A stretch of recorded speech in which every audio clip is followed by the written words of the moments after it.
What is she doing here? Why is she talking to me?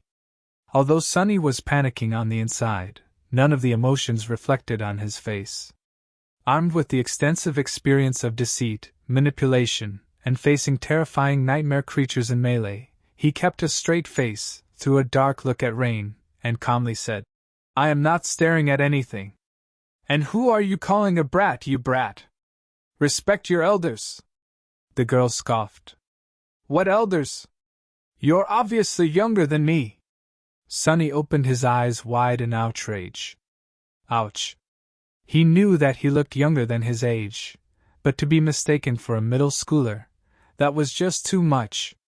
It was getting dark, so maybe that was the reason for her mistake. Rain, meanwhile, was not done speaking. "And you were definitely staring at me, with a very nasty expression. I almost tripped. Didn't your parents teach you not to stare?" Sunny opened his mouth, then closed it again. Then opened it once more. "First of all, I am 18. Second, I was just zoning out and thinking about stuff, adult stuff that a youngster like you would not even understand. And lastly, my parents taught me all they needed to teach me, but what do they have to do with any of this? They're not here." Rain mockingly raised an eyebrow. "Oh yeah?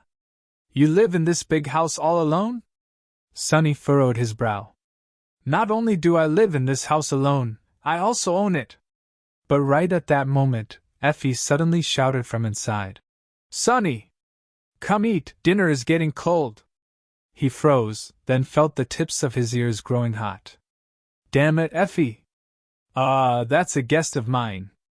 She's staying over, for reasons." Rain stared at him for a few moments with a funny expression on her face, then asked, "Your name is Sunny?" Sunny shrugged, trying to appear as indifferent as possible. "Sure." "Why?" She suddenly laughed. "What's so funny?" No. It's just, my mom calls me Rainy." "What a coincidence."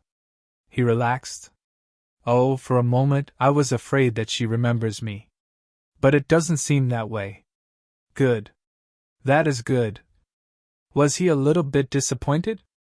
Sunny took out his communicator, pressed a button on it, and threw an etched chip that slid from the slick device to Rain.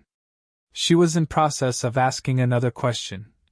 "Oh, and by the way, I often see you meandering on the porch and skipping school. Are you a delinquent or WH?"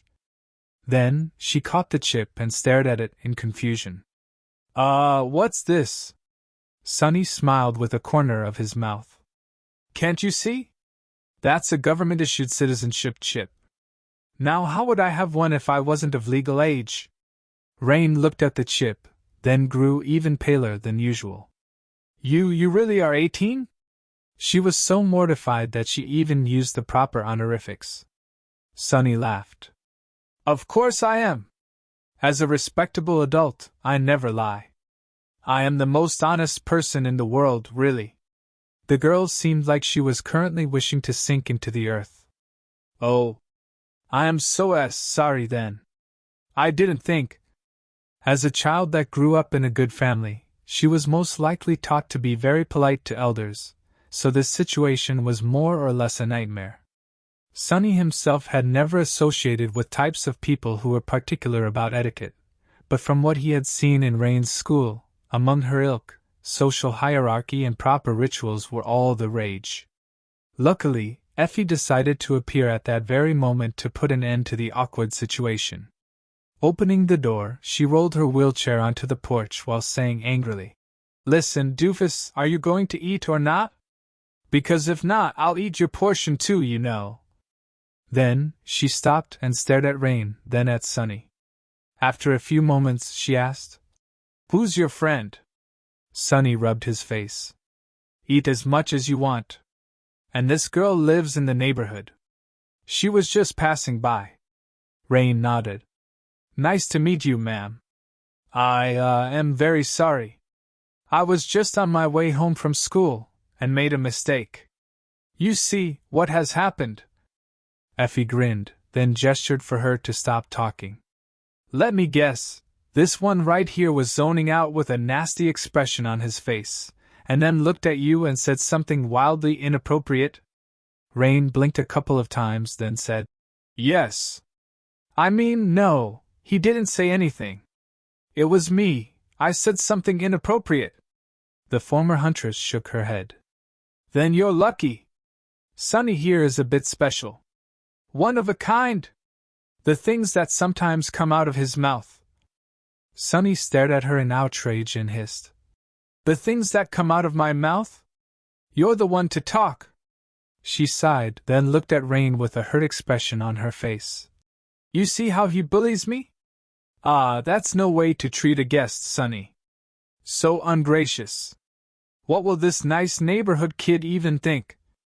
Rain energetically shook her head. No. I won't think anything. I have to go home, actually. It's been nice meeting you. With that, she hurriedly turned around and made a step to walk away. Effie raised her voice a little. Bye. Nice meeting you, too. If you feel guilty about the misunderstanding, you can stop by any time. With food. All will be forgiven. Sonny stared at her with wide eyes, not quite believing what he was hearing. Finally, when Rain's figure disappeared behind the green fence, Effie turned to him and smiled. It's almost like there's a factory somewhere in the city releasing whole batches of tiny, pale, bony teenagers. That girl is almost as pale as you, Sonny. I can't believe it. With that, she shook her head, turned her wheelchair, and went back inside to continue her dinner. Leaving Sonny alone, flabbergasted and trying to determine if he was currently awake. What was that? What just happened? Of all the countless scenarios he had in his head of how his first meeting with Rain would go, this was definitely not one of them. The novel will be updated first on this website. Come back and continue reading tomorrow, everyone. Sonny was too shaken by what had just happened to do anything else today. So, he just went down to the basement, entered the dream realm, and remained in his small room in the sanctuary instead of going out to fight nightmare creatures. There, he just slept peacefully for the entire night. This was a very strange way to act for Sonny, but many awakened did just that every day. Unless their citadel was under attack, which happened frequently in most parts of the dream realm, or they were assigned a certain duty, people just remained in their quarters, slept, and returned to the real world without throwing themselves into any kind of danger. Others performed various tasks to earn a livelihood in the citadel, all the while staying safe behind its walls. Few frequently ventured outside and challenged the wilderness of the dream realm. And who could blame them? Most people were made awakened against their will, after all.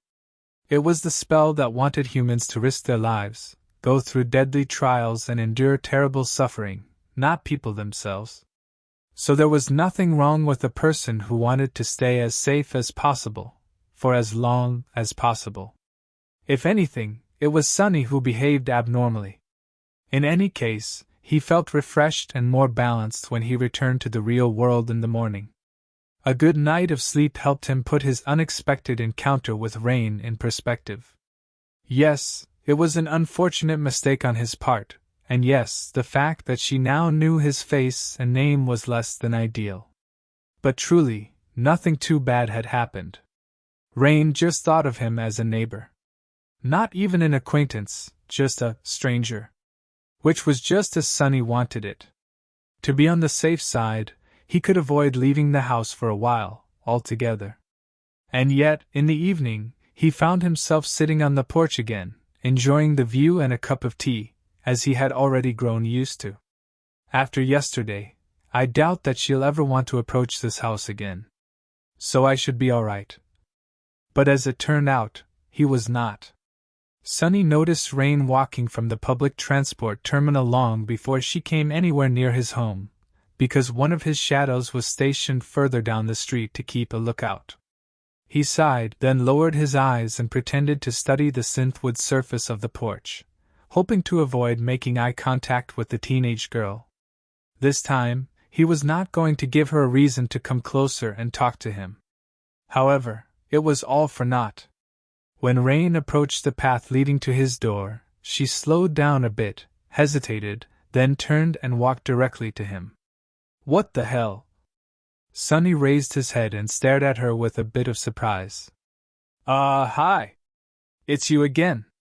She nodded, then took off her backpack and produced a big food container out of it, seemingly full of something delicious.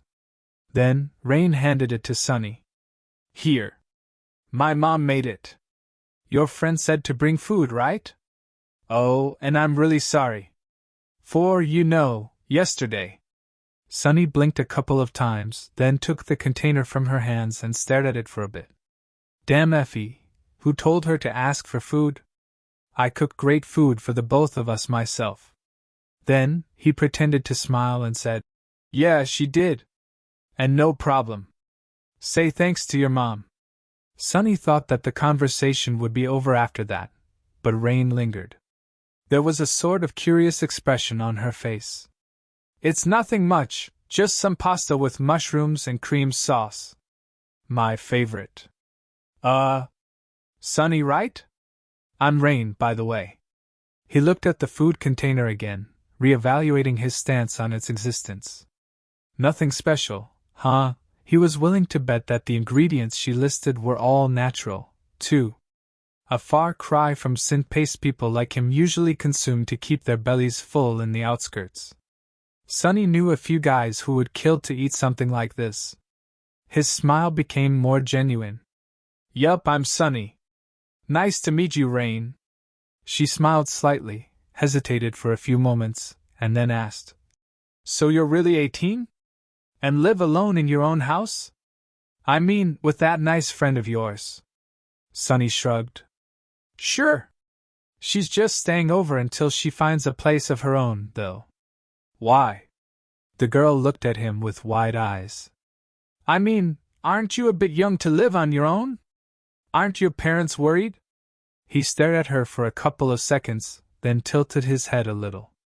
I think that I'm of a perfect age to live on my own. And no, my parents aren't worried about me one bit. Rain smiled, as though hearing the most fascinating thing ever. But who cooks your food? No, wait, who buys your wood? Do you get an allowance? Or do you have a stipend from your university? Wait, do you even go to a university? I have so many questions. Sonny mentally groaned. Questions. I hate questions. Outwardly, though, he remained calm. What kind of questions are those? Obviously, I buy and cook my food myself. And who needs a university? A stipend. I am a wildly successful young entrepreneur, if you must know. Basically, I do whatever I want. Rain stared at him. And your parent just let you? They're not lecturing you every day about the future, the importance of having a productive career, and how you must be always ready in case you get infected by the spell? Sonny furrowed his brow. No, none of those. Rain looked at him with envy and sighed. You're lucky. My mom and dad are like hawks. What the hell is a hawk? Something bad, I presume. He remained silent for a while, a complicated expression appearing on his face. Finally, Sonny said, Don't be hard on your mom and dad. You're the lucky one, really. I sort of twisted the truth a little. My parents don't care about where I am and what I do, because I don't have parents. So, I would rather be in your situation than mine, great as it is. Yours is a bit greater. Rain stopped smiling and looked at him with a hard-to-read, sad expression on her pale face. Then she said quietly, Oh, I see. Sorry. I didn't know. She smiled a little and waved. Well, I'll be going then. Enjoy the pasta, Sonny. The young girl put her backpack back on, turned around, and left. Sonny remained on the porch for a while, staring at the tray of food. Slowly, a dark expression settled on his face. I can't continue doing nothing anymore. I need to make a decision and proceed. I wasted too much time as it is, already. He avoided doing anything about getting Rain ready for the possibility of becoming infected by the spell, because he didn't know what to do, and how. But this inaction had to stop. He had to come up with something. The problem was, he just didn't know enough to make a good decision. And even then, was he even qualified to make it? Sunny had a lot of experience dealing with various situations, possessed a quick wit, and was street smart, as well as having a real talent for killing things and remaining alive. Without wasting time on false modesty, he could admit that he excelled at many things. But were the things he excelled at even applicable to training a young girl for the nightmare spell? After all, what he wanted to give her were not combat skills or survival tactics. Those she was being taught already, in an elite school that someone like him would have never been able to attend. What he wanted to give her was a mindset that would allow her to survive in the unforgiving hell of the dream realm. And mind was a delicate thing. If he went about it in the wrong way, he could bring more harm than good. Not to mention that everyone was different, and what worked for him was not guaranteed to work for someone else. Take his own friends, for example. All of them had wildly diverging mindsets, but each had been able to thrive even in a place as dire and harrowing as the Forgotten Shore. So, what the hell do I do? Sunny massaged his temples, then sighed. First, he had to observe more and understand more. Whatever he wanted to decide, it was stupid to try and base that decision on observing Rain for a single day as she went about her classes. Maybe I'll get inspired. Or my intuition will give me a hint. With that thought, he frowned, finished his tea, and went inside. The next morning, Sunny left his house early and used the transit system to reach the district where Rain's school was located. Now that he knew the place, he didn't need to follow his sister around. Instead, he went ahead, returned to the cafe he had hidden in the last time, and sent one of his shadows to keep watch on the entrance of the school as it waited for the young girl to appear. Half an hour later, he noticed her figure and silently ordered the shadow to follow Rain inside. I am going to have to keep studying her demeanor for a while, a few weeks, at least. By then, it is going to be clear if my initial impression was right, or if I need to reconsider my evaluation. I'll also understand her strengths and weaknesses much better. Sunny had to stop himself from groaning. A few weeks, that was going to really eat into his time. Both the hunt for shadow fragments and his training with Effie and Saint were going to suffer. Which was such a shame. Recently, he was starting to feel a hint of confidence when handling the cruel sight in its spear form. Previously, Sunny had mistakenly considered the spear to be a rather static weapon, one mostly capable of only straightforward thrusting attacks. And on the surface it was more than that. This was actually one of its best features. Anyone could use a spear with a decent level of effectiveness. That was why it ruled the battlefield for thousands of years. Unlike the sword, a person didn't need endless hours of practice to become a proficient amateur with it. But in the hands of a master, the spear was a completely different beast. It was swift, deadly, and unpredictable, capable of a vast variety of attacks at a wide array of ranges. It was a truly versatile weapon capable of dealing devastating damage to anyone who would dare to approach its wielder. What Sunny liked the most, though, was how deceiving a spear could be. Cruel Sight, in particular, was especially flexible due to its long blade, which could both piece and slash. Not to mention the fact that the length of its shaft could be changed at will. Sunny was still much more comfortable with swords, though. Especially familiar ones, like the Midnight Shard of the great Odachi form of the Soul Serpent. He was growing rather fond of the ability to keep his enemies further away from his body that the cruel sight gave him, nevertheless. So it was a real shame that he was going to have to reduce the amount of time he trained by a lot. That was not even the main reason why he felt malcontent about the prospect of spending weeks observing Rain at school, though. The main reason was teenagers. Sunny clearly remembered the mental trauma he had experienced after being forced to watch the young elites attending the prestigious school, making life difficult for both themselves and the teachers. Even after having to fall into an endless abyss while eating the rotten meat of a devil and burning in the ocean of divine flames, he would rather repeat the whole thing than experience school life again. Well, almost. Not really. With a sigh, Sunny concentrated on the pastry in front of him and prepared for a long and arduous day. That pastry alone made his mood better, simply because of the fact that it didn't come from a mimic. The young elites were the same, venomous, incredibly misguided, and infuriating. Luckily, Rain was also the same. She studied quietly and avoided all the drama, which basically made her a pariah. Good girl, Rain, that's right, disregard all the nonsense and learn as much as you can. Knowledge is a privilege. These classmates of yours are too stupid to value it, but you're not. Well, it wasn't as though they were some delinquents either. Academic achievement was the cornerstone of the social hierarchy in this elite school, so the competition among the students was fierce. It was just that most saw learning as a tool to earn status, as opposed to the goal. Not that their priorities were any of Sunny's business. Hour went after hour, and at some point, he decided to leave the cafe and take a walk to chase away the boredom.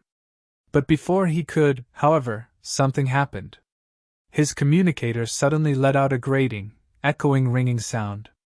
A second later, the sound repeated. And it wasn't only just him. Every person in the cafe, from the clients to the members of the staff, was receiving the same notification. Sunny's chest grew cold. He knew that sound, of course. Everyone in the world knew and dreaded it. Looking down, he saw the familiar text appear on the screen of his communicator. No. The notification read, Emergency alert, gate activity detected in your proximity ETA. 201 seconds, evacuate immediately. The novel will be updated first on this website. Come back and continue reading tomorrow, everyone. Chapter 484, The Gate. A gate. There is a gate. Before Sunny even comprehended these words, he was trembling, cold fear rising from the depths of his heart to swallow him whole. This was not a conscious response, but an instinctual reaction, something that his body had learned to do in the past, the terror that all modern humans came to bear in their very bones. The grating, echoing ringing meant only one thing: run. Run if you wish to live, if you don't want to die in a manner so harrowing that words could not describe it. But Sunny wasn't a mundane human anymore. Strangling the instinctual fear, he threw it aside and stared at the screen of the communicator with a dark expression on his face. The notification was similar to the ones he had seen several times in the past. Previously, when he lived in the outskirts, he had learned of the devastation an opening gate could bring firsthand. Wherever you lived, you were bound to hear that sound once every few years. Granted, the infrastructure in the outskirts was way less developed than in the proper parts of the city, and there wasn't a lot of awakened around. So the results were often more disastrous. He was in a very respectable district right now. But ironically, things were much worse. Sunny wasn't very versed in the technology the government used to detect the appearing gates in advance. But he knew that it failed this time. Usually, people would receive a notification at least 10 minutes, half an hour, sometimes even days before the dreaded event. This gave most of them time to evacuate out of the impact zone, and also allowed the government forces to arrive before the flood of nightmare creatures broke free of the opening gate and cut through the ranks of the nearby awakened who tried to stall at 200 seconds. That was nothing. Less than nothing. It was not nearly enough time for people to run, and not nearly enough for help to arrive.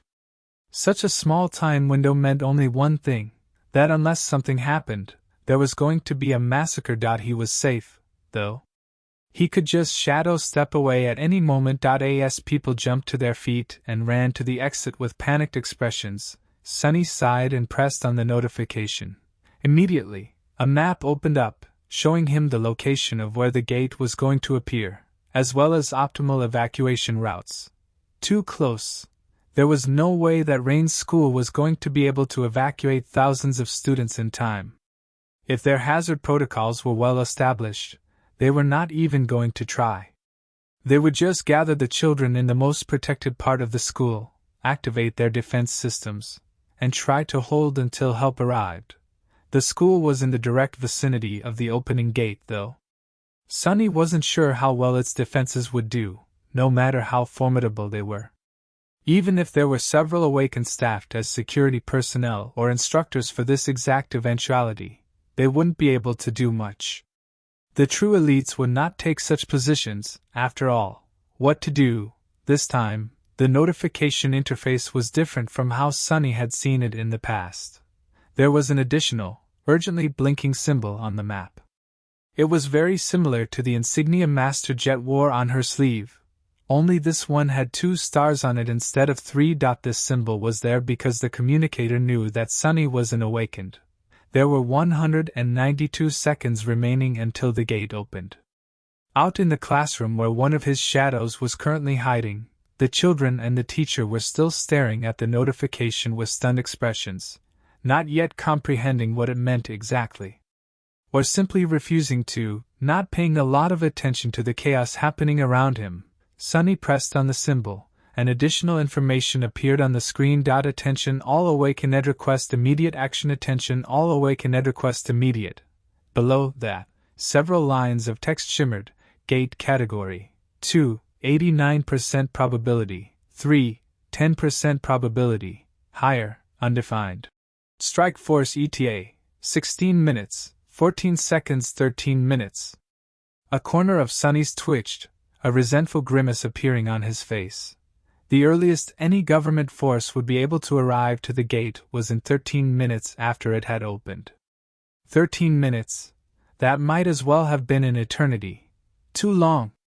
And now, Sunny had to make a decision. He had to either run away or respond to the call to arms to stand in front of the Nightmare Gate, hoping to survive in the flood of monsters for 13 entire minutes. Well, it wasn't that hard of a decision, really. Sunny knew that he was going to stay, not out of any sort of moral obligation, but simply because he wanted to. He was equally as reluctant to turn tail and allow the spell to invade his world with impunity, as he was to see countless nice, mundane humans die in the maws of nightmare creatures. Like the polite waitress who served him the delicious pastries, or the baker who had made them. This was his world, his city, and his fellow humans. Before, Sunny was always weak and had no choice but to run, hide, and tremble in fear. He was done living his life in fear a long time ago, though. He was also done allowing anyone, or anything, to take what was his without a bloody fight. He was done being weak. But even that wasn't the real reason. Perhaps Sunny would have considered the approaching disaster too much of a risk and retreated. But Rain was there, very near to the center of the map displaying the gate's impact zone. So really, running away wasn't even an option. 180 seconds remained. Now left alone in the empty cafe, Sunny stood up and stretched. A heavy sigh escaped from his lips. This is going to be a wild, wild ride. Now that he knew that he was insanity going to act, Sunny had to decide how exactly, and do it very fast. Sadly, the question was not as easy as it seemed. His life was too complicated for anything to be easy. Not only was the answer to the question not too obvious, but what's worse, he had mere seconds to make a decision, which was not nearly enough to think things through with any sort of clarity. But what choice did he have? None at all. Sunny grimaced. Let's speedrun our options. The safest and most cowardly option was to shadow step into the classroom through the shadow, spying on Rain, grab the girl, and bring her away.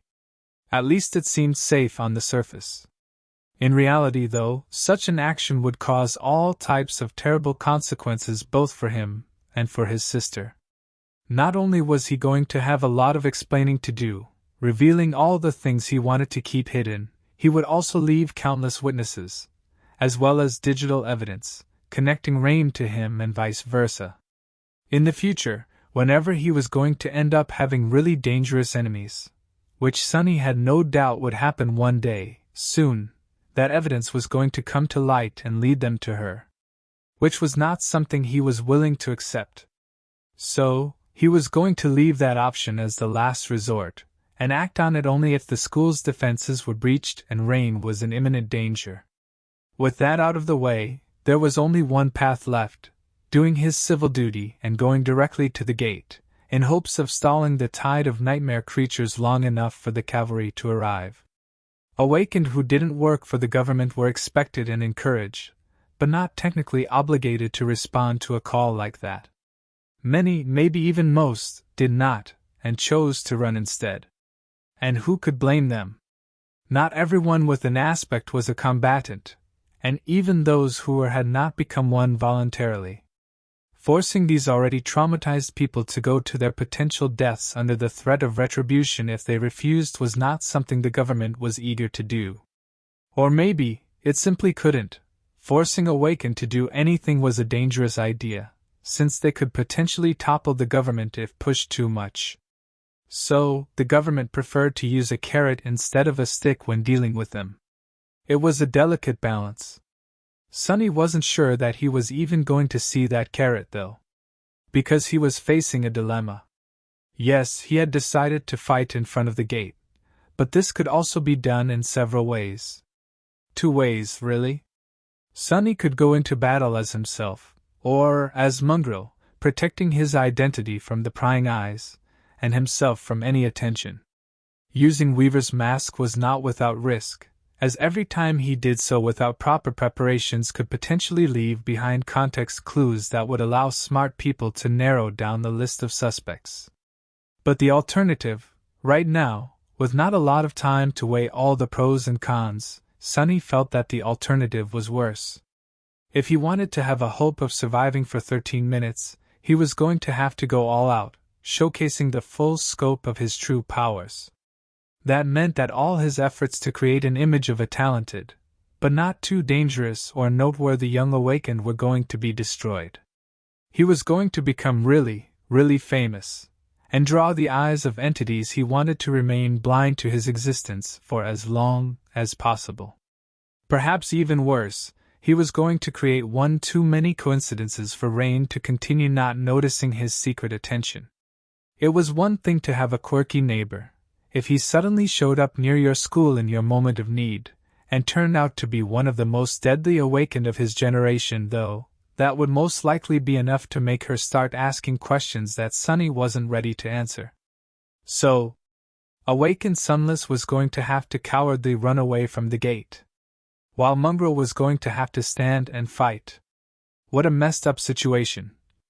170 seconds remained.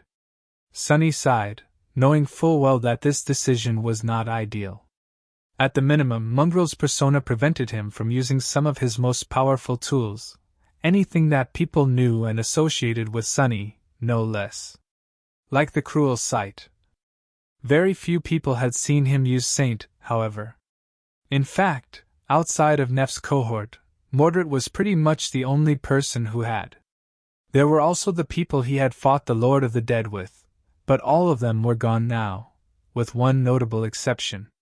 Saishin was still alive and out there somewhere, in the embrace of one of the 3 great clans. So summoning Saint was not ideal, too. Even though someone else could have received a similar echo, revealing her was really risky. He could only do it if things got really desperate. Maybe I should reconsider. But there was no time to consider things anymore. There were less than 3 minutes left before the gate opened. He would just have to manage somehow. Sunny closed his eyes for a moment, then checked where the cameras monitoring the cafe were located, and walked into their blind zone. There, he summoned the covetous coffer, placed his communicator on its lid, and sent the box scurrying in the direction opposite of where he himself was headed. After that, Sunny took a deep breath, and dissipated into the shadows. A few seconds later, and hundreds of meters away, an armored figure wearing a fearsome black mask walked out of the darkness, the blade of the great Odachi resting on its shoulder. Mongrel had arrived to the Nightmare Gate. The road ahead of Sunny was almost empty. Only several people could still be seen, running away from the vertical line where the air was rippling strangely, 100 or so meters behind their backs.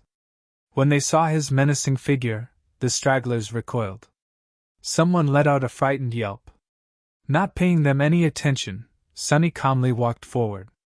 The soul serpent rested on his shoulder. Strange. I have never seen an opening gate up close before. The deserted street in front of him did, indeed, look very eerie.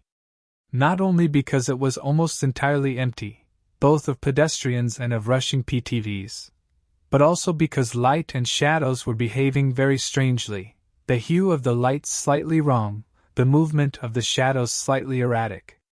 The sound was strange, too. It was deadly quiet, but at the same time, Sunny couldn't get rid of the feeling that there were barely audible noises coming from all directions, assaulting his ears like an inaudible cacophony of muffled, distant, demented screams. There was a strange pressure rising in the air, getting stronger the closer he got to the nascent Nightmare Gate. The gate itself was easy to recognize. It looked like a tall vertical depression in the fabric of the world, a place where light refracted in unnatural ways and the inaudible screams were the loudest, not a rift in reality yet, but a hint of one. In front of the gate, 6 people stood, staring at it in tense silence.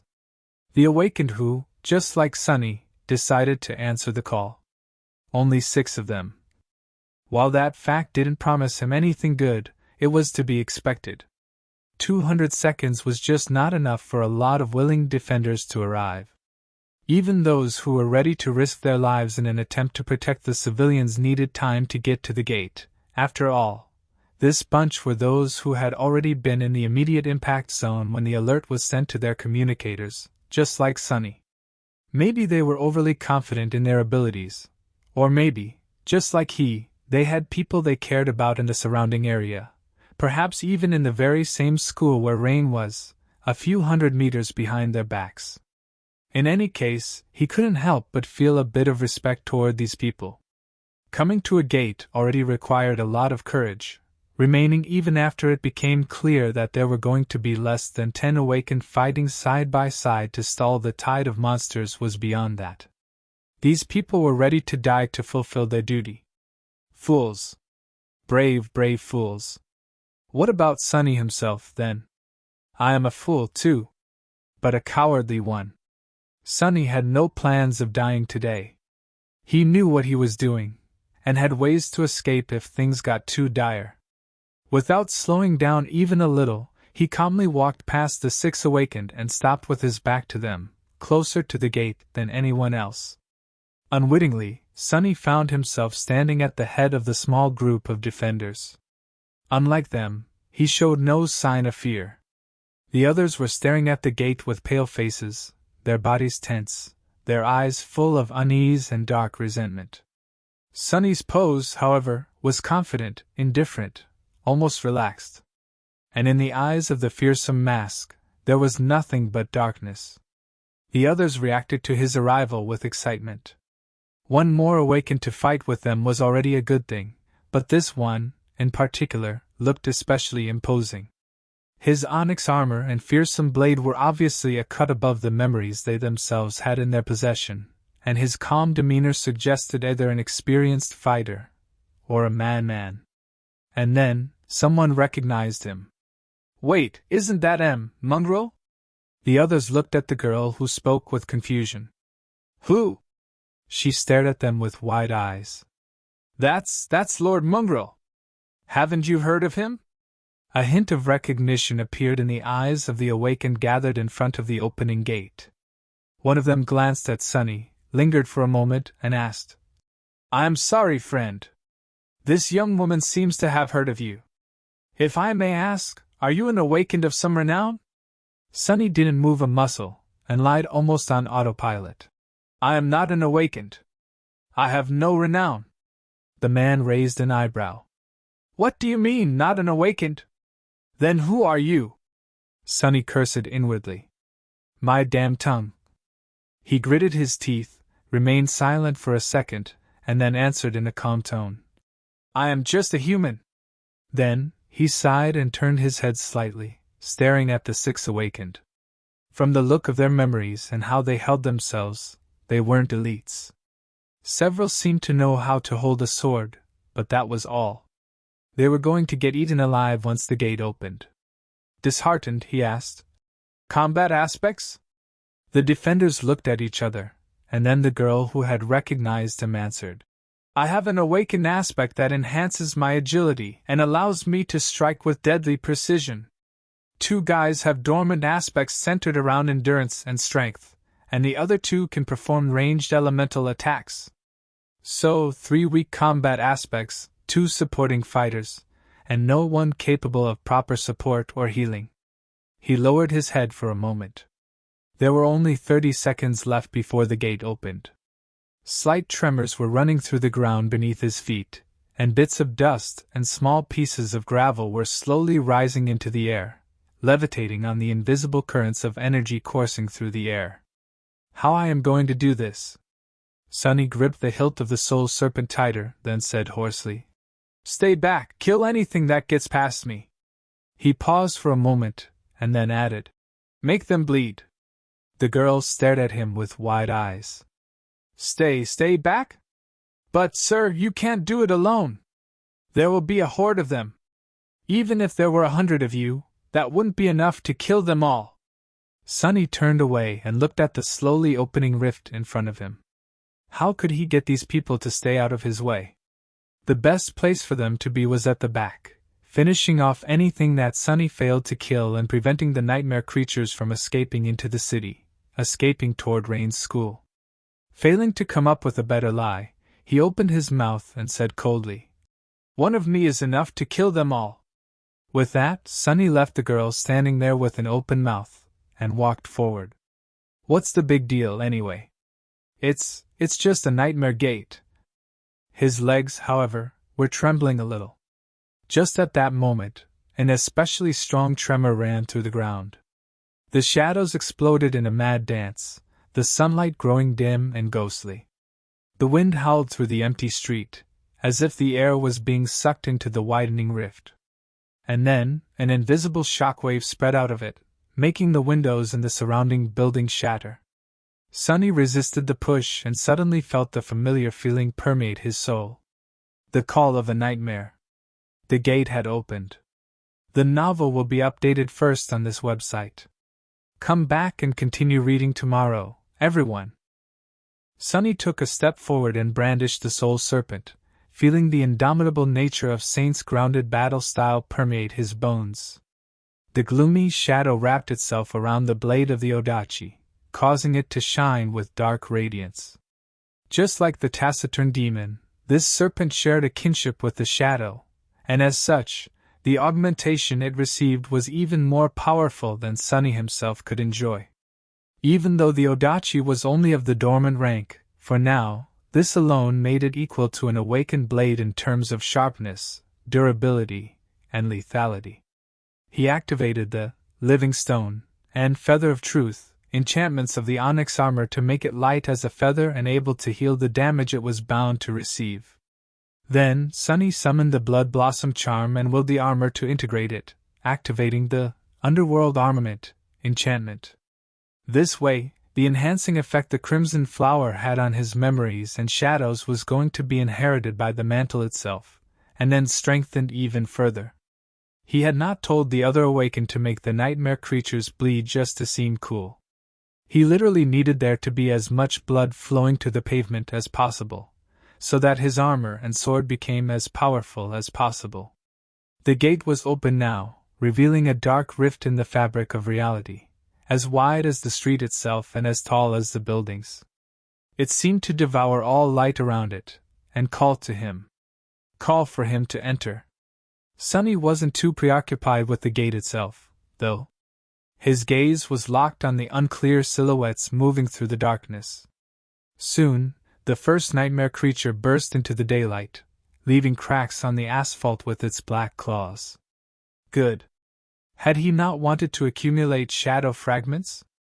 Had he not wanted to raise the counter of the Prince of the Underworld enchantment? Well, he should have been careful about what he wished for. There were going to be hundreds of abominations coming through the rift today to satiate his wish. The second category gates were the most frequent to appear in the waking world. As such, everyone was familiar with how they functioned. The first few waves of advancing nightmare creatures were not going to be too terrible, at least for a fighter of Sunny's caliber. They would be comprised mostly of dormant creatures, with some awakened abominations mixed in.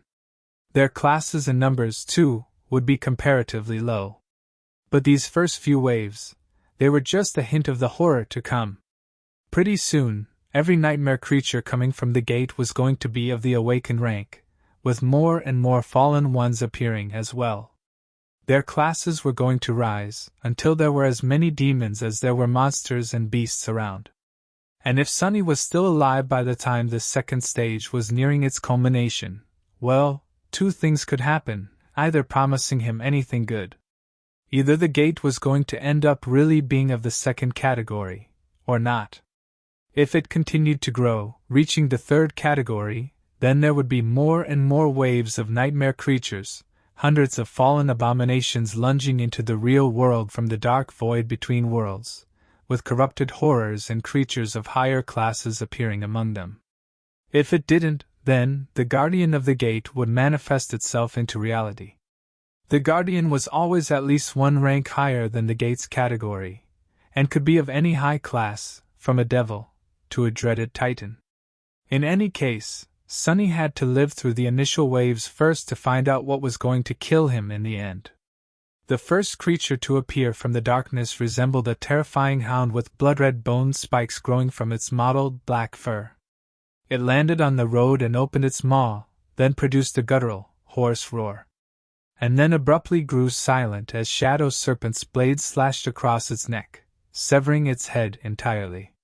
"You have slain a dormant beast." Sunny jumped back, and just as he did, more silhouettes lunged at him from the dark rift, their eyes burning with madness and bloodthirst as they smelled what was waiting for them up ahead. A whole world full of defenseless, untainted souls for them to devour. "Not so fast, you filth." Sunny had a very simple plan. He was going to build a barrier in front of the gate. He was going to build a mountain of bleeding corpses right at the border of the darkness, to show the next waves of nightmare creatures how welcoming the real world was to their kind. As soon as more spiked hounds entered into the light, he lunged forward to meet them. Blood sprayed into the air, and as the menacing Odachi reaped another life, Sunny shifted his weight, slammed the pommel of the sword into the face of a lunging creature, then swiftly stepped forward and pierced the third one through the throat. Before the drops of blood even fell to the ground, he tore the blade from the corpse of the abomination, slicing it almost in half, and brought his heel on the skull of the beast he had previously slammed to the ground. In the process, he increased the weight of the mantle of the underworld, so the creature's head simply exploded under his boot. All of it took no more than 2 seconds. And on the third second, a dozen hellish beasts emerged from the rift, some of them running, some of them jumping high into the air to land on him from above. Behind them, a macabre wall of flesh, claws, and fangs was spilling out of the darkness like a rabid tide. Sunny growled, feeling the enchantment of the blood blossom activate, and filled his sword with an unquenchable bloodlust. "Come! Come, you bastards! Let this mongrel guide you all to hell!" No matter how fast Sunny was, how intricate his control of the shadow essence was, he had spent a whole month doing nothing but practicing it. After all, no matter how strong his body could become as the result, he still couldn't be in several places at the same time. Yes, he had 2 cores brimming with power, and his armor and his weapon were augmented by a combination of an aspect ability and enchantments. Killing one of the infernal hounds without receiving a hit was not that big of a problem. Several, even. But a dozen?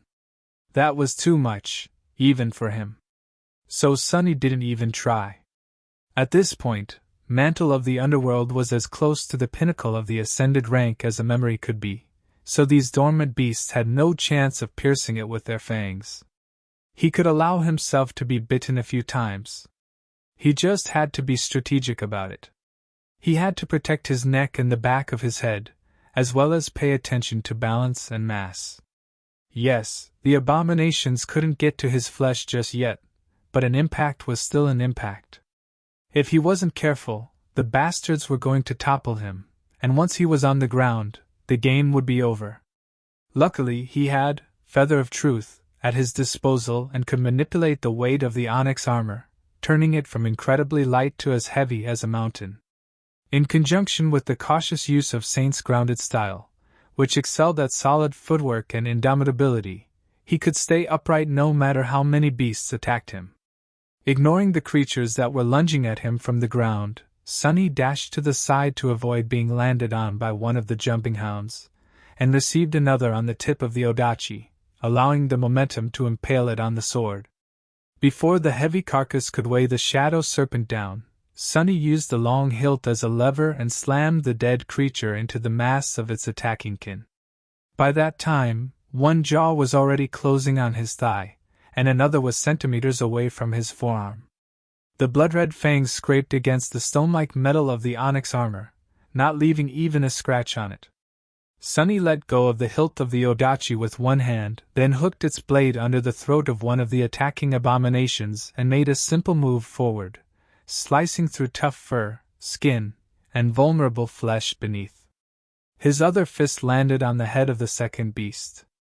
Unseen to anyone, the moonlight shard appeared in it at the last moment, its ghostly blade easily piercing the creature's skull and disappearing as fast as it had appeared after destroying its brain.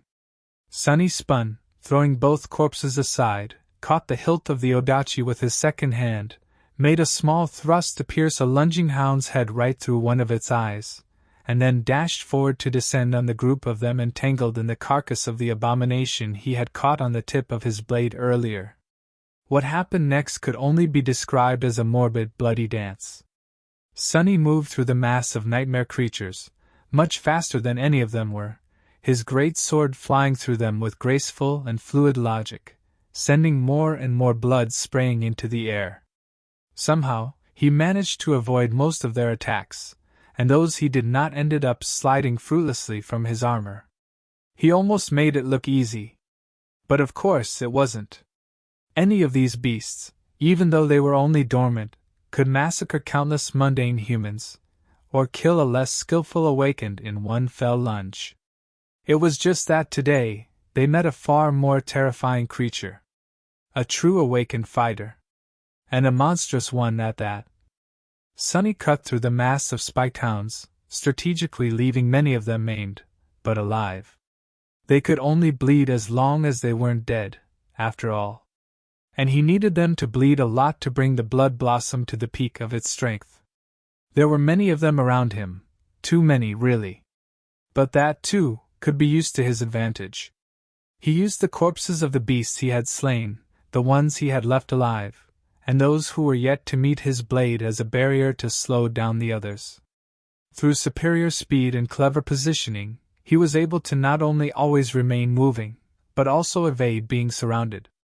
Things weren't exactly easy, but he was still managing without too much strain. His main problem right now was to not allow any of the abominations to move past him and escape into the streets. Luckily, the few that did manage to slip by were quickly finished by the 6 awakened staying behind, observing the massacre with grim, tense, and darkly odd expressions. However, Sunny wasn't oblivious to the fact that this successful start was an illusion. The first wave was just an appetizer, after all. Simply a hint of the true calamity to come. So, his goal, for now, was to kill as many of the dormant beasts as he could, bring the augmentation of the blood blossom to considerable strength, and throw as many corpses at the stretch of cracked asphalt directly in front of the gate as possible, to make it harder for the stronger abominations to enter into the reel at full speed. He felt the dreaded change too soon, though. It came in a form of an eerie, long whistle that suddenly made the hounds lunge at him with renewed fury. And then, a crude arrow suddenly flashed out of the darkness of the rift, almost hitting him in the eye. The arrowhead, fashioned out of a splinter of a red bone, exploded against the wood of Weaver's mask, throwing his head back. "What the?" He swiftly repositioned and caught his balance, then dashed forward and skewered several beasts on the blade of the shadow serpent. More arrows flew out of the darkness, piercing the flesh of the attacking hounds or sliding off the onyx surface of the mantle of the underworld. He felt each hit, though. The power behind these arrows was truly monstrous. Awakened creatures are coming. Already? As soon as he thought that, the first of the hunters came out of the darkness, following their hounds into the real world. Sonny gritted his teeth. A tall, desiccated humanoid with skin as black as coal and as rough as the bark of an ancient tree, wearing rotten remains of fur armor, raised a mighty bow made out of wood and bone, and looked at him with empty holes where his eyes should have been. Furious, red flames burned in their darkness instead. Crap! Sonny grabbed one of the hounds and hoisted its body up, just in time for the arrow to pierce its body instead of hitting him in the face. Bows? They're using bows? How was that even fair? Feeling the bloodlust of the blossom charms surge in his heart, Sonny threw the dying hound at the bone hunter, gripped his sword, and dashed forward once again. The novel will be updated first on this website. Come back and continue reading tomorrow, everyone. There were several ancient archers aiming at him already, and more of the hunters were appearing from the darkness. Some wielded bows, some spears with jagged flint blades and crude axes. Those were awakened monsters, each and every one, equal in rank and class to Carapace centurions Sonny had fought once, a long time ago, on the Forgotten Shore. And to Sonny himself, technically. A much tougher enemy for him to slaughter.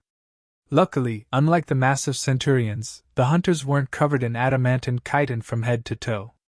Ducking under the flying arrow, Sonny lunged forward and thrust the tip of the odachi into the desiccated flesh of one of the bowmen.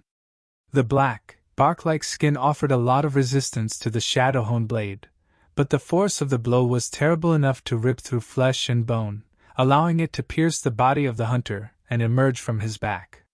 Sonny just hoped that these bastards had anatomy similar to humans, and that their hearts were located in the same place. From the look of it they were, however. The monster did not react to having his heart destroyed as a human would. Instead of dying, he simply grabbed the blade of the shadow serpent and took a step forward, skewering himself deeper onto it, in an attempt to reach Sonny with the other hand. Curses!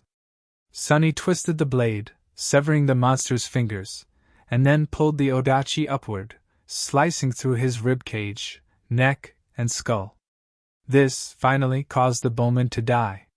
You have slain an awakened monster, ancient Barrow Wraith. Revenants, great. Simply great, damn it. So he was fighting corpses that were possessed by some sort of a murderous spirit. As such, the hunters weren't fully sentient. That didn't stop them from remembering some of their craft, though. Not only were they able to wield their stone weapons with deadly skill, they also seemed to coordinate their attacks, herding Sonny like prey. The archers moved apart so that he would have no choice but to show his back to one while attacking another. Those with melee weapons rushed forward, aiming to surround him. The situation was quickly turning desperate. Sonny gritted his teeth, dodged a strike of a stone axe, saw it shatter the asphalt into dust, and lashed out with the shadow serpent. Just a moment after the blade of the great odachi severed the attacker's legs, another arrow hit him in the shoulder, causing Sonny to stagger and almost lose his balance. He glanced around him, noticing that the enemies had succeeded in positioning themselves in a way that would have doomed a normal enemy. He was surrounded from all sides, with archers hiding behind mighty hunters wielding spears and axes. Damn it! I didn't want to do this. As a dozen arrows streaked through the air to bite at his armor, Sonny suddenly disappeared. A moment later, he appeared behind one of the archers and decapitated him with one terrible strike. Before others even had time to register what had happened, Sonny was inexplicably at the opposite side of their formation, his odachi piercing the head of another archer. Almost leaving afterimages behind, The figure of the warrior in the menacing onyx armor seemed to blink between half a dozen monsters in the span of a few seconds. Each time it appeared, one of the creatures died, their black bodies crumbling into piles of severed limbs and shattered skulls. The blade of the great Odachi shone with dark radiance, cutting through the ancient hunters like a reaper's scythe. A few moments later, Sunny slid backward on the broken asphalt, leaving a bloody trail behind. A low growl escaped from beneath his mask. Enhanced by the underworld armament, the enchantment of the Blood Blossom was behaving strangely. It was supposed to augment his memories, echoes, and shadows, but with so much blood flowing to the ground, Sunny found that even his body and mind were being affected by the morbid charm a little. He felt both exhilarated and frustrated, exhilarated by the slaughter he was perpetrating, and frustrated because he needed, to kill more, cut more, make them bleed more, so much more. Blood, more. Sunny basked in the ecstasy of bloodshed for a split second, and then lashed out at himself, making the rabid thirst recede. He needed to be careful. This bloodlust was beneficial, but could easily blind him. He had to maintain clarity. That was the only way to control the flow of the battle and survive. Thankfully, he knew how to keep a cool head better than most. Regardless, although using shadow steps so many times in rapid succession cost him a lot of shadow essence, he had managed to break the enemy formation and eliminate most of the archers. The rest were going to be much easier to deal with now. But of course, the gate was not done with him.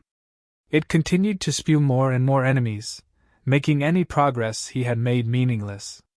As a new wave of hunters emerged from the darkness, a frenzied mass of hounds rushing between the wraiths, he paled a little.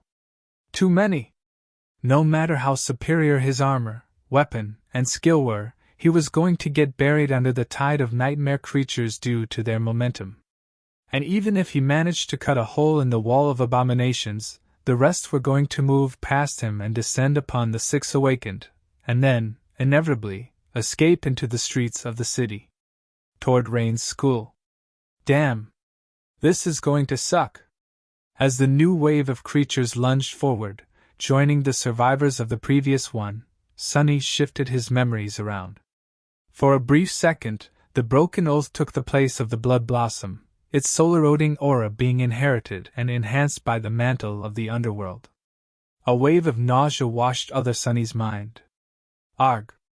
A mental scream rang in his head. Luckily, he was prepared for the pain. His armor provided him with a solid defense against soul attacks too, even ones coming from the mantle itself. The attacking nightmare creatures, on the other hand, had no resistance to it at all. Sunny had only kept the broken oath active for a second before changing the slotted charm back to the Blood Blossom, but it was enough to break the momentum of the tide of abominations. The hunters staggered, the hounds stumbled and slowed down. For a brief moment, the whole mass of monsters seemed disoriented. Sunny used this opportunity well. The dark figure wearing a fearsome mask suddenly appeared in the very middle of the enemies, and before the nightmare creatures could regain their bearing, the great blade of the Odachi turned into a whirlwind of darkness, leaving clouds of bloody mist and severed corpses everywhere he went.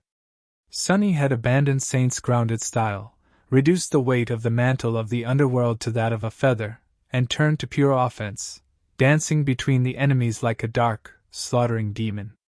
For now, he was still at his peak, but exhaustion was already not too far behind.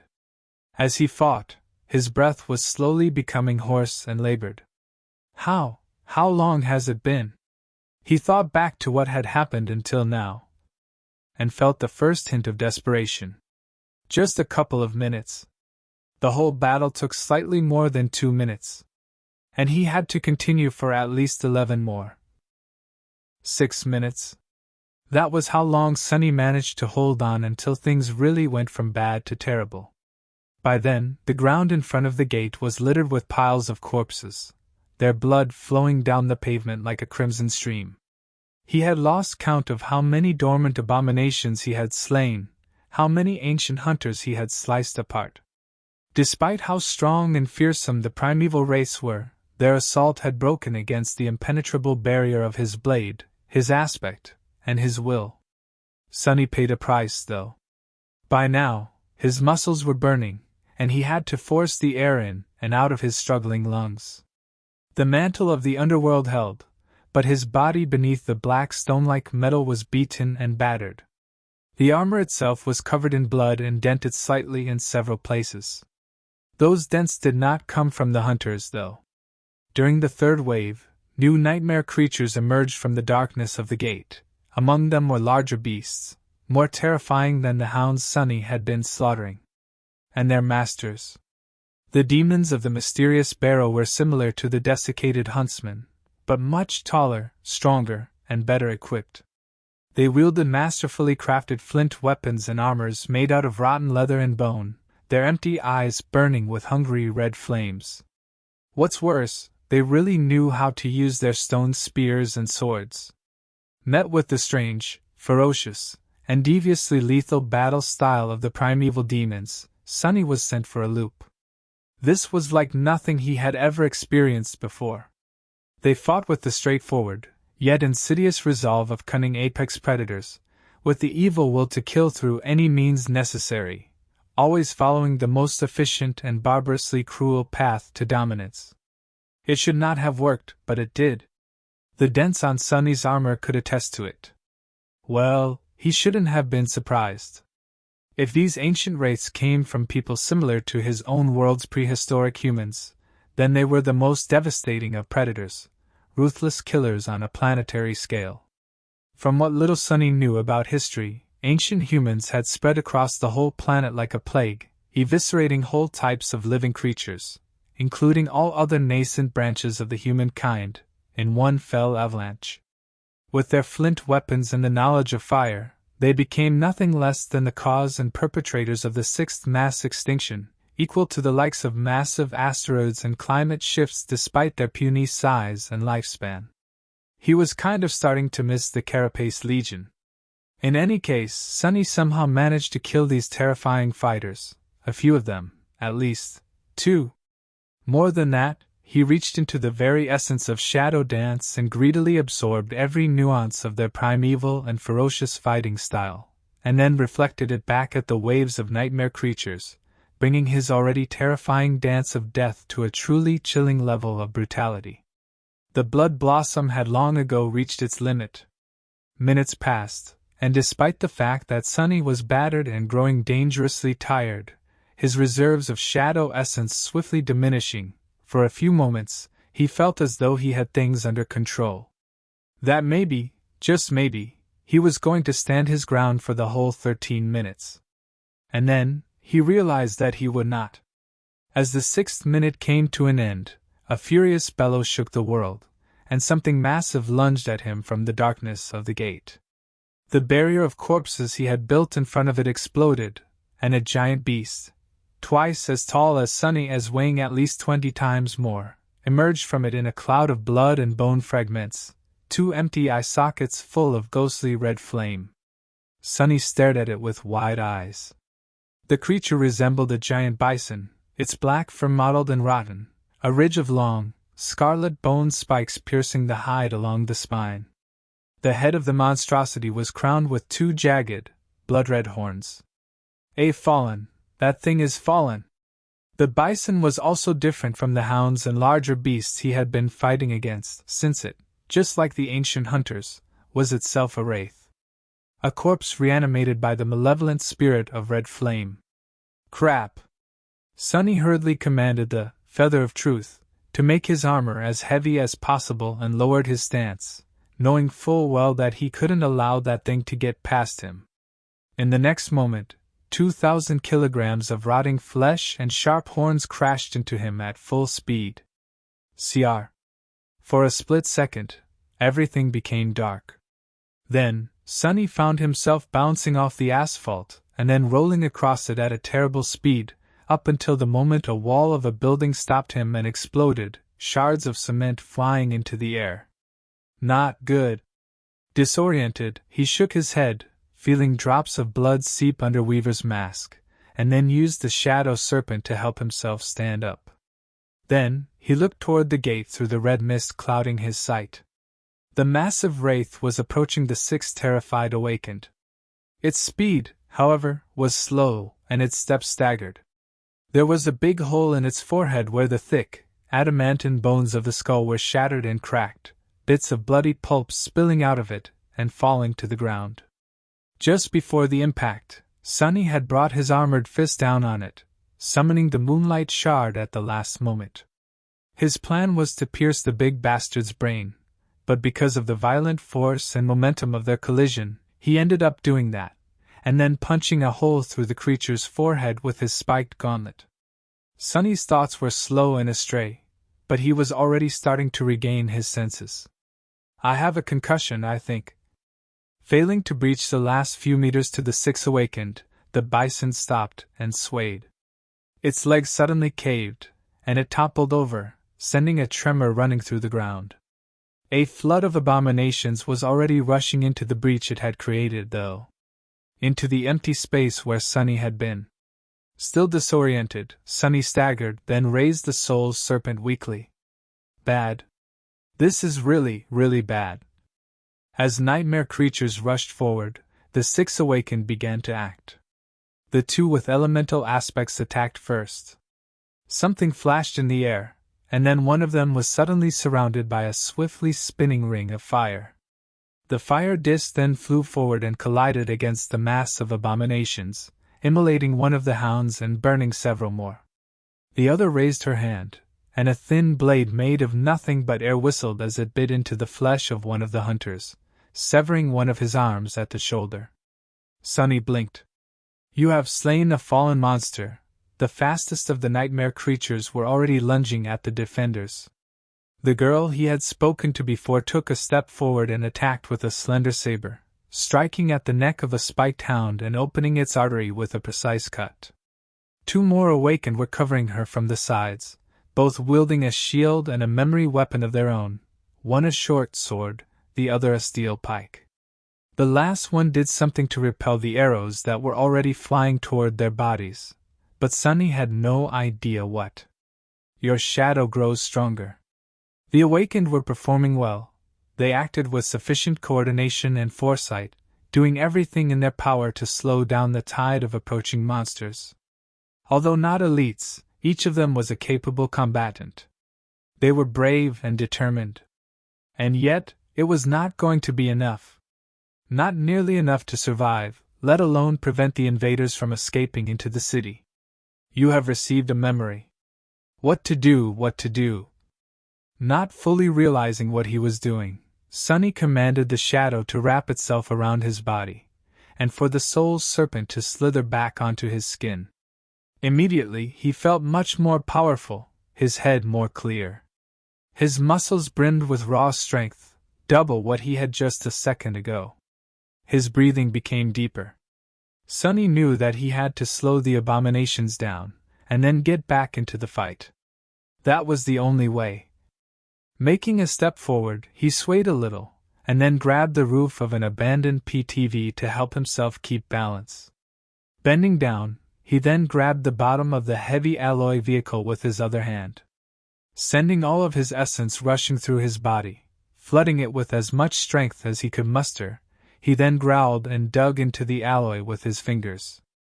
And then, sending cracks through the asphalt, Sunny strained every muscle in his body to perform one devastating, explosive push. The window of the PTV exploded, and as its frame deformed, the whole vehicle suddenly flew into the air.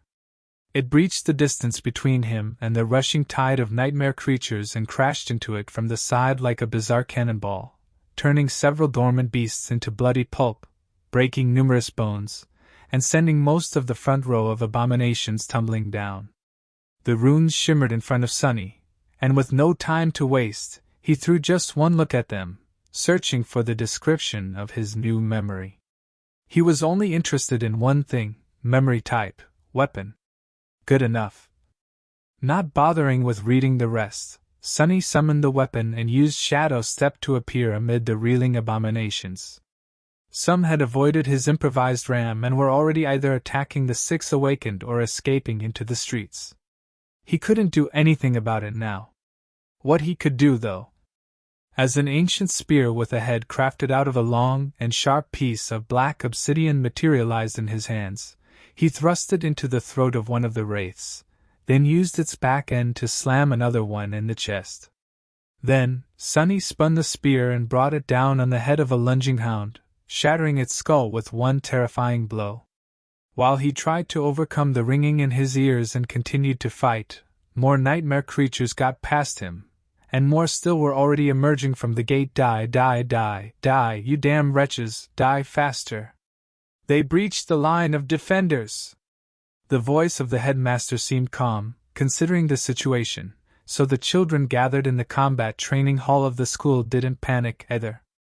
Nevertheless, they could feel that the adults were frightened, and that fear spread like an infection. The children were frightened, too. For many of the younger kids, this was the first time they experienced being near an opening gate. Those who were older knew what to do, in theory, only none of those things could be done. There was just not enough time to evacuate or reach the nearest shelter, and so, the lessons they had learned were useless. Everyone was gathered in the most protected place in the school, the gymnasium, and huddled together. The younger children were placed in the middle, the older ones near the edge, with the teachers standing the furthest from the center. The combat instructors were armed with actual memory weapons, which looked menacing and beautiful, at least to Rain, who had never seen her teacher wield one of his real weapons before. With him, the other instructors, and a couple of bodyguards who happened to be inside the school because of those children whose parents were really important, there were 5 awakened among them, each armed and ready to fight. The other teachers and older students were armed, too, albeit with mundane weapons. Rain herself was holding her training sword, realizing for the first time how flimsy and pathetic it was. Before, the sword had always seemed to weigh a ton and be unnecessarily sharp.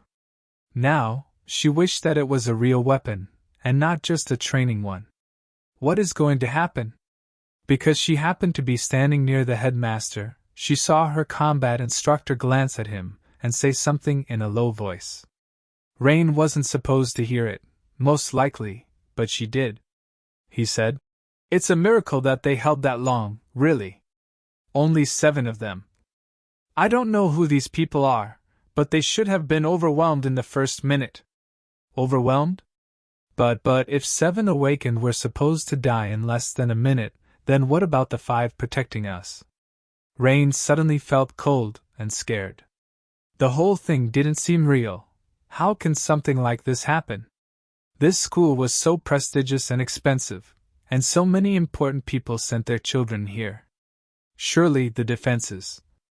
As if answering her thoughts, muffled sounds of firing penetrated the walls and sent shivers running through everyone's bodies. The automatic turrets had gone online, which meant that there were nightmare creatures approaching. Rain's father worked for the government, handling matters having to do with the logistical support of the awakened, and although he didn't like to talk about work, she knew more about these matters than most kids of her age. Because of that, she understood how ineffective mundane weapons were against the creatures of the spell, especially ones of higher ranks. So she just hoped that. Something broke with a deafening crash, and the whole gymnasium suddenly trembled. See, curses! Rain gripped the hilt of her sword tighter, and turned toward where the crash had come from with a pale face. Her eyes widened. Hundreds of meters away, in the mass of nightmare creatures, Sunny sent another abomination to hell, threw its body away, and growled. There were so many of them. Too many! Through the shadow hiding beside Rain, he saw that those monsters that had gotten past him and the other defenders had reached the school. He also saw more and more creatures arriving through the gate, beasts, monsters, and demons, awakened and fallen. There was simply no end to them. And he was dead tired and growing weaker fast. His body was at its limit, his reserves of shadow essence were running dry, and even the mantle of the underworld was showing signs of straining to resist the never-ending rain of blows he was not able to evade anymore. Feeling blood streaming down his face, Sunny briefly glanced toward the distant school, then back at the gate. And then, he shivered. Something had changed. Something was coming. In the darkness of the gate, a new silhouette appeared. A moment later, all the beasts that surrounded him froze, and then howled triumphantly, as if to welcome the new creature to the waking world. The gate guardian had arrived. Sunny stared at the gate, momentarily paralyzed by dread. Then, he snapped out of it and fought through exhaustion, rushing to kill as many abominations as he could before the guardian came out of the gate. He had an inkling that after, there would not be an opportunity to pay them any attention. Is it the guardian? How many minutes has it been? He had no idea. Somewhere along the way, Sunny had lost count of the time. All he knew was that it had not been long enough. Meanwhile, a hulking figure emerged from the darkness of the gate, and as it did, the red flames burning in the empty eye sockets of the ancient wraiths flashed brighter, their dead mouths opening to produce a litany of menacing howls. See crap. The guardian was more than 4 meters tall, his desiccated body resembling that of the primeval hunters and demons Sunny had fought, but at the same time much more frightening. He wielded a long spear, its blade cut out of a single slab of obsidian and covered in so many stains of ancient, dried blood that it seemed as if the stone itself had absorbed them and turned dark red. The giant was wearing an intricate leather armor, much more robust and imposing than those of the lesser wraiths, with strips of strange, bluish iron woven onto it. His wrists bore dozens of bracelets, made out of iron and bone, and on his shoulders was a cloak fashioned out of the hide of some terrifying monster. The skull of the creature served as his helm, and his face was covered by a disturbing burial mask, its features twisted and bestial. The mask, and the skull on his head, each had 3 eyes, all 6 emanating intense, malevolent red radiance. Sunny felt a cold shiver run down his spine. What is that thing? He didn't know what kind of a creature the ancient chieftain was, but had no doubts that he was a fallen tyrant, and a very powerful one, at that. Maybe the barrow these wraiths were coming from had been built to entomb this ancient menace, to begin with. And his mask had 3 eyes. Anything with 3 eyes made Sunny shudder, for reasons he did not fully understand. After the Forgotten Shore, he knew that this was a sign of something too terrible for him to know. Could he kill a fallen tyrant? Maybe if he had a lot of time to prepare and study his enemy, and attack from the shadow. But now, with Sunny exhausted and battered, his shadow essence running out, and hundreds of nightmare creatures surrounding their master in bloodthirsty exultation, he stood no chance. None at all. Well, maybe a very tiny one. And what else was he going to do other than try and fight, put his tail between his legs and run away? Well, sure. Why the hell not? Sunny was not some kind of a hero, nor had he ever wanted to be one. But he wasn't going to run away just yet. As the nightmare creatures renewed their assault with even more frenzied rage than before, he gritted his teeth and brandished the obsidian spear, feeling the primal battle style of the ancient wraiths seep into his very bones.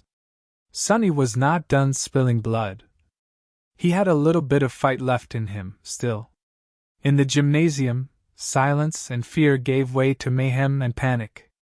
The walls of the school had been breached, and nightmare creatures crawled inside, madness burning in their terrifying empty eyes. Back! Get back! The children were pushed against one of the walls, teachers standing between them and the terrible monsters with mundane weapons in their trembling hands. The awakened were engaged in a ferocious battle, but just the 5 of them were not nearly enough to stop all the abominations.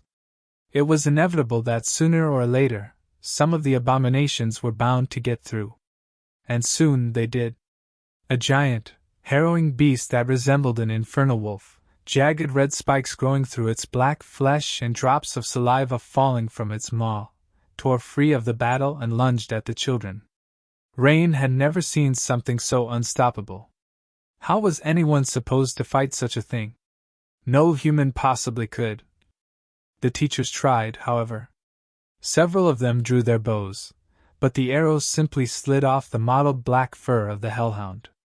The headmaster tried to stop the creature with a heavy pike, but was simply thrown away, the weapon flying out of his hands. And then, there was no one else standing between the monster and the defenseless children. God damn it. Sonny was at the end of his rope. Which, in a sense, was precisely where he wanted to be. He wasn't trying to stop the flood of nightmare creatures by killing all of them anymore. That was simply impossible, with how many there were, and how many were coming from the gate every second. He was, however, trying to draw as much attention as he could. All of the attention, really. And to accomplish that, he had to do one simple thing. He had to attack the tyrant. How hard could it be? Let's find out. Sonny wasn't planning to get into a prolonged fight with the damn Barrow chieftain, or whatever that thing was called. He was just going to exchange one, maybe 2 strikes with the scary bastard, hopefully deal him a tiny wound, and shadow step into safety. Enough was enough. He knew his limits. Tearing through the mass of abominations, Sonny cut a bloody path toward the hulking tyrant, and finally appeared in front of him. As soon as the burial mask with 3 burning red eyes turned his way, Sonny suddenly felt small and weak. The pain he felt in his battered body surged, and an involuntary groan escaped from his lips. He just wanted to stop and fall to the ground. To kneel. Arg, a mind attack? What, that is all? Bastard, you should have met Gunlog, learn how to really make people cower. And also, his own mask was much scarier than the crude thing covering the tyrant's face. Fighting through the oppressive hex, Sonny lunged forward and raised his bloodied spear. He didn't get a chance to attack, though. Although it didn't seem as if the tyrant of the Barrow was moving with haste, his hand shot towards Sonny with such terrifying speed that he barely had time to react. The giant didn't even deem it necessary to use a weapon, intending to crush him with a fist. Making the mantle of the underworld as heavy as he could, Sonny turned the shaft of the spear around and held it with both hands, knowing to deflect the blow instead of blocking it. He should have been able to. The fist of the desiccated giant connected with the ancient spear, and easily shattered it, as though it was a mundane stick and not a memory of the ascended rank. Before Sonny could even feel the terrible impact reverberate through his bones, 5 massive fingers closed around his torso like a steel bear trap. And squeezed. See, crap. Your memory has been destroyed. What a shame, he didn't even get a chance to learn what it was called. The stone-like metal of the mantle of the underworld groaned, but held. His bones, reinforced by the steadfast temperance of the bone weave, held too. Not that Sonny was having a good time. It felt as though he was being slowly crushed to death, unable to draw in a single breath. It hurt as hell, too, much worse than that, actually. But worse still, while the tyrant had him in his grip, he couldn't use Shadow Step. He couldn't escape. I think I messed up. As Sonny struggled in the tyrant's iron grip, the giant tilted his head a little, and easily lifted him off the ground, bringing his prey closer to the 3 burning red eyes. Sonny gritted his teeth and groaned, feeling his whole body being slowly crushed by the monstrous chieftain of the Barrow Wraiths. One of his arms was pressed against his body, and the other one was, too, but just barely. If only he could free it. But no matter how hard he tried, the tyrant's hold was just too strong. Back in the gymnasium, the terrifying beast was lunging at the defenseless children. Its maw was wide open, the red shine of the ghostly flames burning in its eyes reflecting from the jagged, sharp fangs. It was flying directly at Rain, moments away from closing its jaw on her throat. She felt paralyzed by fear, desperately wishing to run, but unable to move. Was this how she was going to die? No, it couldn't be. But it was. Suddenly, a spark of a strange, dark emotion ignited in Rain's heart. Die? No, not like this. I refuse. She was holding a sword, was she not? Even if that thing was going to devour her, Rain was determined to die fighting, just like she had been taught to. She was going to remain human, not a cowering animal only good enough to be the stronger beast's prey. She owed that much to her parents, at least. Knowing full well that her dull training sword was not going to stop a nightmare creature, Rain stubbornly made a motion to raise it. Even though her mind was panicked and her thoughts scattered, the body remembered countless hours of practice. Not that it was going to do her any good. The hound was already so close that she could see every harrowing detail of its hideous snout and frothing maw. There was no escape. Unfair. This is unfair. This childish thought appeared in her mind, as it had undoubtedly appeared in the minds of countless people just before they were killed. And then, something strange happened. Suddenly, two beautiful magenta lights ignited in the darkness to the side of the lunging creature. A moment later, a dark blade of a strange, stone-like sword flashed out of the shadows and easily sliced through the abomination's neck, separating its head from its torso. A round shield made of something that resembled stone then appeared and swatted the headless body away from Rain, not allowing even a drop of blood to fall on her. As she froze in shock, a graceful woman wearing menacing black armor stepped out of the darkness, two ruby flames burning behind the visor of her closed helmet. Rain had never seen someone so terrifying, yet so magnificent. The woman glanced at her with indifferent calmness, and then turned around to easily pierce another hound with her stone-like sword, then sever one more in half with a swift, vicious strike. It was as though the flesh of the abominations offered her no resistance. She just killed 3 nightmare creatures. And not only that, but she also killed them in the span of a second, with a confident, relaxed ease. Who is she? Before Rain knew what she was doing, she heard herself saying in a small voice. Who are you? The beautiful knight did not answer and simply stood between the children and the advancing monsters, her back straight and solid like a stone wall. Rain stared at that back, feeling as if nothing was going to get past this frightening, taciturn warrior. A burning desire suddenly appeared in her heart. She didn't know whether the menacing Black Knight was a human, a spirit, or a strange nightmare creature. But she knew one thing. Strong. I want to be strong someday. Strong like her. In front of the gate, Sunny was slowly suffocating in the iron grip of the fallen tyrant. He was being brought closer and closer to the 3 burning red eyes, and as he did, it felt as if life itself was being sucked out of him, his mind balancing on the verge of breaking apart. What the hell? There had to be something that he could do, some trick he could employ to wrestle free. A memory he could summon, an enchantment he could activate. But no matter how hard he tried, nothing worked. Sunny's vision was slowly starting to grow dark. Damn it! I need to. He could have summoned the cruel sight if his hands were free, but they were not. He could have turned the mantle of the underworld too heavy for the tyrant to lift, but it was already as heavy as the feather of truth, allowed, weighing as much as a small mountain. What else was there in his arsenal? Sunny was almost ready to panic, and then, a subtle change suddenly happened to the world. It was easily missed or discarded, more of a feeling than an actual shift. Sunny only noticed it because it felt strangely familiar. It felt as though the whole world suddenly became colder by a couple of degrees. But why would it? Before he could properly consider the meaning of the subtle change, though, something flashed through the air, and suddenly, Sunny could breathe again. He could do so because the hand holding him wasn't connected to the tyrant's body anymore, the arms severed cleanly at the elbow. What? Sunny fell to the ground and rolled away as a fountain of seething blood shot out of the stump that used to be a Wraith chieftain's arm, evaporating and turning into a cloud of scorching red mist. What just happened? Still reeling, he struggled to stand up and saw someone landing on a piece of rubble next to him. It was a beautiful woman who seemed to be in her late 20s.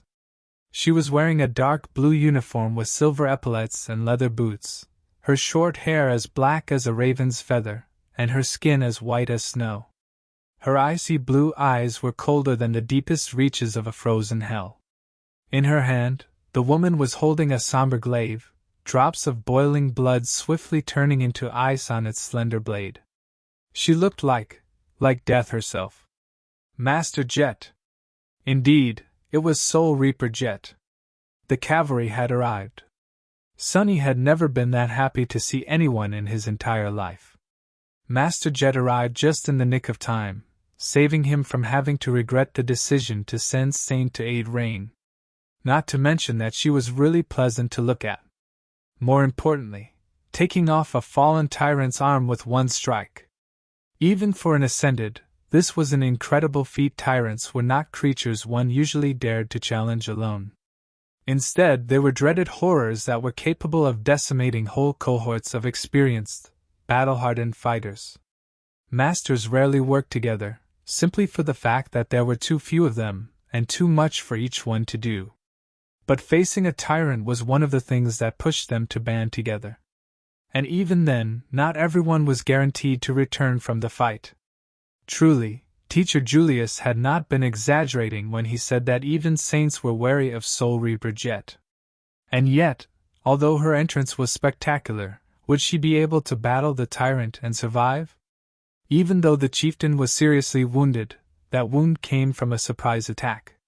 Now that she lost the advantage, things could change really fast. As if answering his thoughts, Master Jet glanced at him. Despite the fact that they were surrounded by piles of corpses, the terrifying giant looming above them like an omen of doom, an unexpected smile suddenly appeared on her cold face. Cool mask. With that, Soul Reaper sprung forward, turning into a blue blur. Her movements were so fast that Sonny had only been able to perceive them because he was an awakened, his senses vastly superior to that of a mundane human. Several things happened at the same time. The somber glaive flew away as it spun fast enough to appear as a blurry circle.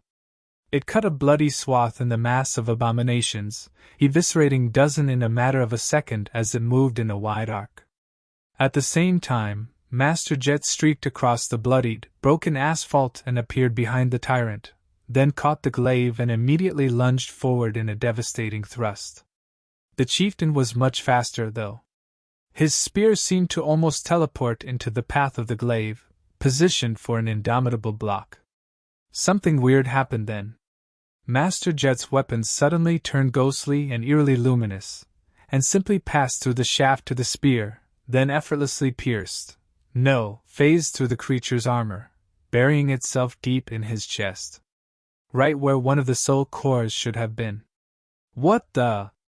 Things didn't go as she had planned, though. Sonny got that suspicion because of a slight frown that appeared on Jet's face, and the fact that the tyrant did not slow down even one bit. Instead of having its soul damaged or one of his cores destroyed, the bastard simply took a step forward and raised his spear, which suddenly ignited with blinding light and flooded the area directly in front of the gate with menacing red radiance. Sonny sighed. Well, that's my cue to get the hell out of here. This was not a battle he could handle, at least not in his current state. Master Jet seemed to have the situation under control. Even if she ended up as no match for the Barrow chieftain, she would at least be able to stall him until the rest of the government forces arrived. Sonny, on the other hand, would probably just be erased from existence by the destructive fallout their battle was bound to produce. Since Saint was doing fine in the gymnasium of the school, protecting both the children and the teachers, he didn't have to worry about Rain, as well. All that was left was to get more shadow fragments and, hopefully, an additional memory or two while Soul Reaper was doing the heavy lifting, of course. It's a good thing she arrived way faster than 13 minutes, though. What an exemplary employee. I am starting to understand why Master Jet always seems sleep-deprived. I hope the government gives her a raise.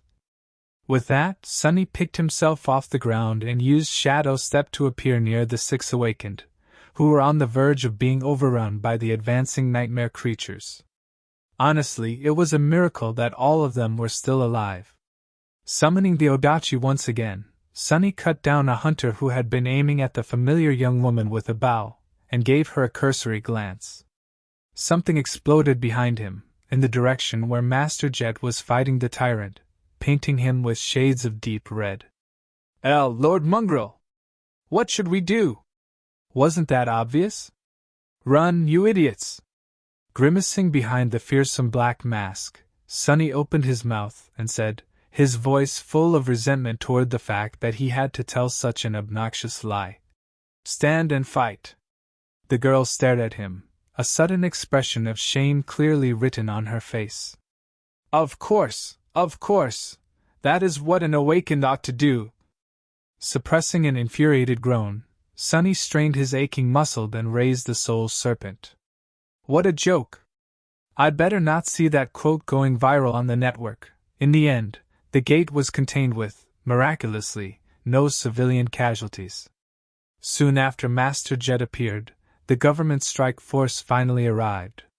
Several swift air carriers descended from the skies in the howling of jet engines, and dozens of awakened jumped down, all clad in high-quality armor and wielding powerful weapons.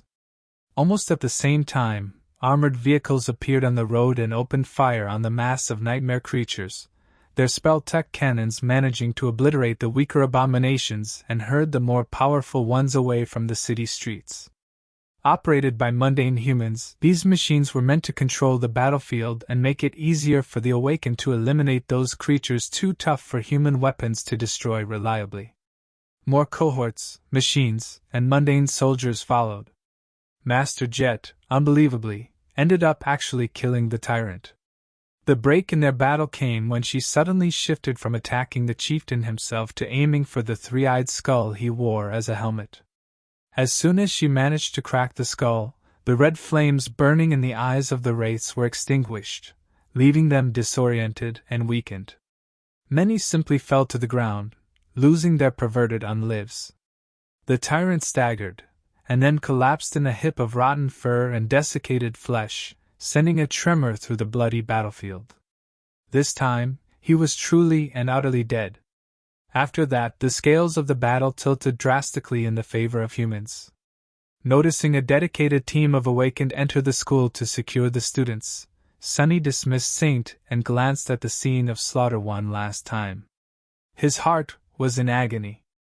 Not because of the havoc and destruction that seemed to envelop once peaceful streets, but because of all the soul shards and contribution points he was going to miss out on. Such cruelty! Such injustice! Well, at least he received a very large number of shadow fragments, several memories, and even learned a new, profound and deviously deadly battle style. This thought did not console him very much, though. Almost on the verge of crying, Sunny sighed and dissolved into the shadows. Without saying anything or demanding any credit, Mongrel was gone just as suddenly as he had appeared. All that was left behind were scores of dead nightmare creatures and the memories of those who saw him fight. And some time later, in a dark and empty alley, Awakened Sunless, who avoided the summons to defend the gate, walked toward an especially remote corner and bent down to pick up the covetous coffer, which was furtively looking out from behind a big garbage container. Taking his communicator, Sunny patted the box on the lid and dismissed it, then stared at the screen with a dark expression. A heavy sigh escaped from his lips. It's good to be a coward. By the time Sunny limped back to his house, the news of the gate opening in a prestigious district of the city was all over the network. Luckily, the school Rain attended was situated really far away from where both of them lived. None of the mayhem had reached the terrace neighborhood, leaving it as quiet and peaceful as ever. It was a bit strange to see that nothing had changed here despite the fact that mere tens of minutes of riding the train away, the bodies of numerous nightmare creatures littered the ground. Life simply went on. Well, it wasn't really that surprising. If people reacted strongly to every instance of a gate appearing, nothing would ever get done, and everyone would live every day of their lives in fear. So, those not affected by the disaster directly did not allow it to disrupt their moods or routines. People could get accustomed to anything, even the constant possibility of terrifying monsters suddenly coming out of an infernal rift in reality on their street. As long as important parts of city infrastructure weren't damaged, no one was going to care that much. And even if they were, citizens knew how to adapt. Public transport would be rerouted, power outages would be dealt with by switching to autonomous generators or simply using candles, and so on. The gate was contained, the impact area was already being cleaned by the government workers. When tomorrow came, the cafes Sunny had visited would be open again, as if nothing happened. Life would return to normal. And those who had experienced the terror of the gate firsthand would go on, silently bearing an invisible scar on their heart. But that was all right too. Collecting scars was something that everyone who lived in this world had to do as they matured. This was the reality of the nightmare spell. Why am I suddenly in a philosophical mood? Sunny shook his head, then scoffed and opened the door of his home. Effie was in the living room, taking advantage of the state-of-the-art entertainment system Sunny had bought and paid for. When she saw him, a surprised expression appeared on her face. Gods, what happened to you? Did a piano fall on your head? What a strange question. Sunny sighed, then glanced at her archly. No. A gate fell on my head, sort of. Damn thing opened right near a cafe I sometimes visit. They sell incredible pastries, so, good news is, I managed to finish my pastry before getting the hell out. Effie gave him a shocked look. Goodness! You were near that mess? I heard that the government barely gave people time to evacuate this time. Sunny shrugged. Near, yes. The young woman stared at him, then grinned. So, how many contribution points did you get? Enough to upgrade the entertainment system, maybe? You won't believe the quality of the haptic interfaces these days. I mean, you don't have to if you don't want to, of course. Just something to consider. He gritted his teeth and let out a frustrated sigh. None. I didn't get anything, okay? Effie blinked a couple of times, then looked at him with a bit of disappointment. Well, no need to get emotional. There's no shame in avoiding such fights. Everyone wants to live, you know. Sunny waved a hand dejectedly, then turned around. Yeah, I know. Anyway, I'll go take a bath. Have fun. Leaving his guest, well, more like an uninvited housemate, alone in the living room, Sunny went away and prepared an ice bath for himself. When he lowered his aching body into the cold water and endured the initial shock, a pleasant numbness enveloped him. Sunny glanced at the tapestry of bruises covering his skin, and sighed. Can I still be considered pale if I am mostly black and purple? Gee, I always wanted to stop being pasty. But not like this. He closed his eyes and relaxed, enjoying the ice bath. None of his wounds were serious enough to really worry about, so he just had to wait for his body to heal itself. That was going to take a few days, which Sunny was fully intending to spend lazing about and doing nothing. Wasn't that the dream? After a while, he got a bit bored and decided to do something productive. He could either check on how much he had gained in the bloody battle, or see if someone had come close to connecting him to Mongrel. Sunny thought for a few moments, then reached for his communicator. Let's see the extent of the damage first. A few moments later, a low groan escaped from his lips. Oh, for spell's sake, shocking news! Mysterious online sensation Mongrel returns to single-handedly contain a Category 2 gate. In the shadow of a lord, Mongrel's heroic stand caught on camera. Who is Lord Mongrel, the courageous hero that everyone is talking about? The answer might shock you. We knew it all along. Mongrel is a woman confirmed.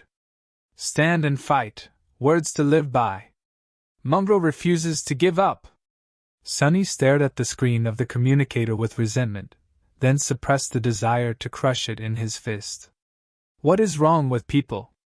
Apparently, a bit of his recent performance had been caught on tape. The shockwave of an opening gate was supposed to mess with electronics, but one camera had miraculously survived.